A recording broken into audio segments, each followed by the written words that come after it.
இனிமையான நண்பர்களே, அன்புள்ளம் கொண்ட சொந்தங்களே, அனைவருக்கும் வணக்கம். தமிழகத்திலே ஒரு அரசியல் மாற்றத்தை உருவாக்குகிறோம். 2026ஆம் ஆண்டு நடைபெறப் போகின்ற சட்டமன்ற தேர்தலில் நாங்கள் தான் ஆட்சியை பிடிக்கப் போகிறோம். ஆட்சியை பிடிப்பதற்காகத்தான் விடுதலை சிறுத்தைகள் கட்சியிலிருந்து வெளியேறிய அல்லது வெளியேற்றப்பட்ட ஆதவ் அர்ஜுனாவை தமிழக வெற்றி கழகத்தில் இணைத்து அவர் மூலம் அரசியல் வியூகங்களை வகுத்து கொண்டிருக்கிறோம் என்று விஜயுடைய கட்சியை சார்ந்தவர்கள் மாறுதட்டி கொண்டிருக்கிறார்கள். அவர்கள் கட்சிக்கு இப்பொழுது புதிதாக ஒரு அரசியல் ஆலோசகர் வந்திருக்கிறார். தேர்தல் வியூகத்தை வகுத்து கொடுக்கின்ற ஒருவர், பீகார் பிராமணர் பிரசாந்த் கிஷோர். அவர் எதற்காக தமிழக வெற்றி கழகத்திற்கு தேர்தல் வியூகத்தை வகுத்து கொடுப்பதற்கும் அரசியல் ஆலோசனை சொல்வதற்கும் வந்தார் என்று பார்த்தால், ஏற்கனவே திமுகவிடமிருந்து பிரசாந்த் கிஷோருக்கு அழைப்பு வந்தது. அந்த அழைப்பின் அடிப்படையில் திமுகவிடம் ஆலோசனை நடத்தினார் பிரசாந்த் கிஷோர். அப்பொழுது பிரசாந்த் கிஷோர் சொன்ன கூற்று என்னவென்று கேட்டால், 2021ஆம் ஆண்டு சட்டமன்ற தேர்தலில் அதிமுக எதிர்ப்பு அலை வீசியது. ஆகவே உங்களை தேர்தல் வியூகம் வகுத்து வெற்றி பெற வைப்பது எனக்கு சுலபமாக இருந்தது. ஆனால் இன்றைக்கு திமுகவுக்கு எதிரான அலை வீசி கொண்டிருக்கிறது. ஆகவே 2026ஆம் ஆண்டு தேர்தலிலே நான் தேர்தல் வியூகத்தை வகுத்து கொடுத்தாலும் திமுக தோல்வியை சந்திக்கும் என்று பிரசாந்த் கிஷோர் கூறியிருப்பதாக ஒரு செய்தி. அதனால் அடுத்து என்ன செய்தார்கள்? ஒரு திட்டம் தீட்டினார்கள். சரி, தமிழகத்திலே வளர்ந்து வருகின்ற கட்சிகள் யார், புதிதாக ஆரம்பிக்கப்பட்டிருக்கின்ற கட்சிகள் எது என்று பார்த்தார்கள். தமிழக வெற்றி கழகம் என்கின்ற ஒரு கட்சியை நடிகர் விஜய் ஆரம்பித்திருக்கிறார். ஆகவே அவருக்கு ஒரு செல்வாக்கு இருப்பதை போல ஒரு தோற்றம் இருக்கிறது. நடிகர் விஜயுடைய வளர்ச்சியை தடுக்க வேண்டும்.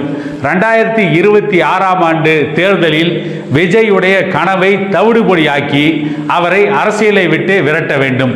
இதற்கு என்ன வழி பார்த்தார்கள்.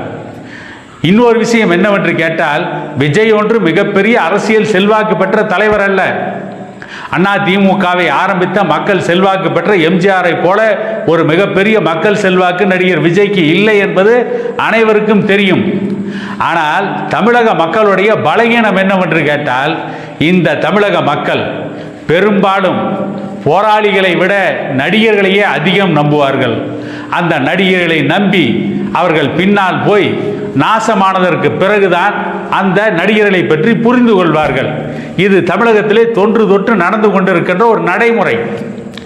அதுவும் இல்லாமல் இன்னொரு முக்கியமான செய்தி என்னவென்று கேட்டால், இன்றைக்கு விஜய் கட்சிக்கு தேர்தல் வியூக வகுப்பாளராக இருக்கின்ற இந்த பிரசாந்த் கிஷோர் பீகார் மாநிலத்திலே நடைபெற்ற தேர்தலிலே அவருடைய கட்சியை ஆரம்பித்து அந்த தேர்தலிலே போட்டியிட்டு ஒரு இடத்தில் கூட அவருடைய கட்சி டெபாசிட் வாங்கவில்லை. இந்த பிரசாந்த் கிஷோரே டெபாசிட் வாங்கவில்லை.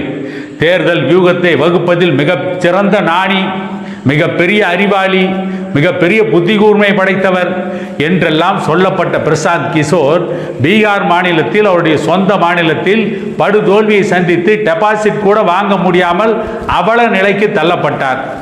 பார்த்தார் பிரசாந்த் கிஷோர், யோசித்தார், ஆஹா, பீகாரிலே இருக்கின்ற மக்கள் உஷாராக இருக்கிறார்கள், நம்மை போன்ற நாடகமாடிகளை நம்ப மாட்டார்கள். தேர்தல் வியூக வகுப்பாளர், நான் ஒரு அறிஞர், நான் ஒரு மேதை என்று சொன்னால் பீகார் மாநில மக்கள் ஏற்றுக்கொள்ள மாட்டார்கள். அனைத்தையும் ஏற்றுக்கொள்வதற்கென்று இந்தியாவிலே ஒரு மாநிலம் இருக்கிறது. அங்கே தமிழினம் என்ற ஒரு இனம் இருக்கிறது.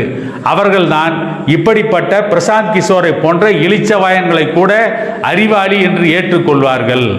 மற்ற மாநிலத்திலிருந்து வருபவர்களை தலைவராக்கி அவர்களை நாடாள வைப்பதிலே தமிழ்நாட்டிலே இருப்பதை போல மிகவும் முட்டாள்தனமாக செயல்படுகிறவர்களை வேறு எந்த மாநிலத்திலும் பார்க்க முடியாது. பிரசாந்த் கிஷோர் முடிவு செய்தார். திமுகவுடன் பேரம் பேசினார். திமுகவிற்கு தேர்தல் வியூக வகுப்பாளராக இருந்து எதையும் சாதிக்க முடியாது. ஆகவே தமிழக வெற்றி கழகத்திற்கு தேர்தல் வியூக வகுப்பாளராக சென்று உடனிருந்து அந்த கட்சியை காலி செய்து விடலாம் என்று பிரசாந்த் கிஷோர் முடிவு செய்து விட்டார். திமுகவுடன் ரகசிய ஒப்பந்தத்தை போட்டுக்கொண்டார். ஆதவ் அர்ஜுனா அவர்கள் மூலமாக ஏற்கனவே விடுதலை சிறுத்தைகள் கட்சியிலிருந்து வெளியேற்றப்பட்ட அல்லது விடுதலை சிறுத்தைகள் கட்சியிலிருந்து வெளியே வந்த ஆதவ் அர்ஜுனா அவர் மூலமாக பிரசாந்த் கிஷோர் தமிழக வெற்றி கழக தலைவர் நடிகர் விஜயை சந்தித்தார். இருவருக்கும் உடன்பாடானது. வருகின்ற 2026ஆம் ஆண்டு தேர்தல் வியூகத்தை தமிழக வெற்றி கழகத்திற்கு பிரசாந்த் கிஷோர் வகுப்பார். பிரசாந்த் கிஷோர் தமிழக வெற்றி கழகத்திற்கு அரசியல் ஆலோசகராக செயல்படுவார் என்று அறிவிப்பு வந்தது. வந்த வேகத்தில் பிரசாந்த் கிஷோர் அவர் வேலையை காட்ட ஆரம்பித்து விட்டார். தமிழக வெற்றி கழகம் 2026ஆம் ஆண்டு தேர்தலில் தனித்து போட்டியிடும். ஏதோ இவர்களுக்கு வானளவு செல்வாக்கு இருப்பதை போல, ஏதோ இவர்கள் பல தேர்தல்களை சந்தித்து பெருமளவு ஓட்டு வங்கியை வைத்திருப்பதை போல விஜய் கட்சி 2026ஆம் ஆண்டு தேர்தலில் தனித்து போட்டியிடும் என்று அறிவித்து விட்டார் பிரசாந்த் கிஷோர். அதற்கடுத்து இன்னொன்றை சொல்லி இருக்கிறார்.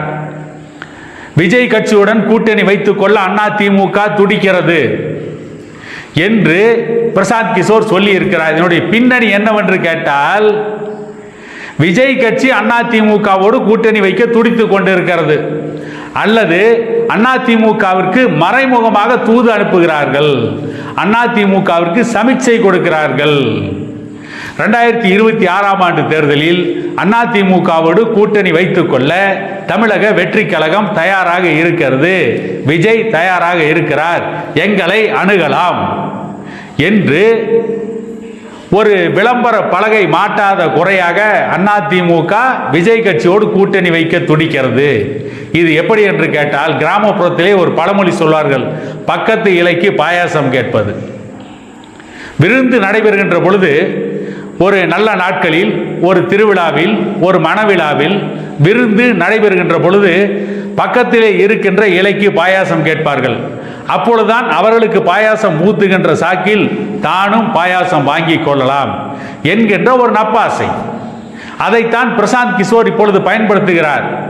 இப்படியெல்லாம் நடிகர் விஜயை காலாவதியாக்கி திமுகவை மீண்டும் 2026ஆம் ஆண்டு சட்டமன்ற தேர்தலில் வெற்றி பெற செய்வதற்கு தமிழ்நாட்டிலே இருக்கின்ற எதிர்க்கட்சிகளை ஒழிக்க வேண்டும், தமிழ்நாட்டிலே வளர்கின்ற கட்சிகளை அழிக்க வேண்டும். ஆகவே திமுகவோடு இருந்தால் நாம் வகுக்கின்ற தேர்தல் பிரச்சார வியூகம் எடுபடாது.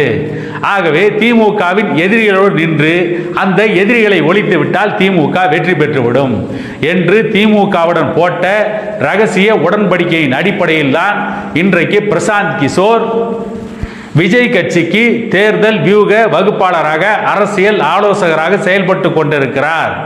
வெகு விரைவில் விஜய் கட்சிக்கு மூடு விழா நடத்துகின்ற பொறுப்பை பிரசாந்த் கிஷோர் ஏற்றிருக்கிறார் என கூறிக்கொண்டு இன்னொரு காணொலியில் உங்களை சந்திக்கும் வரை உங்களிடமிருந்து விடைபெறுவது உங்கள் எடப்பாடி துரைசாமி.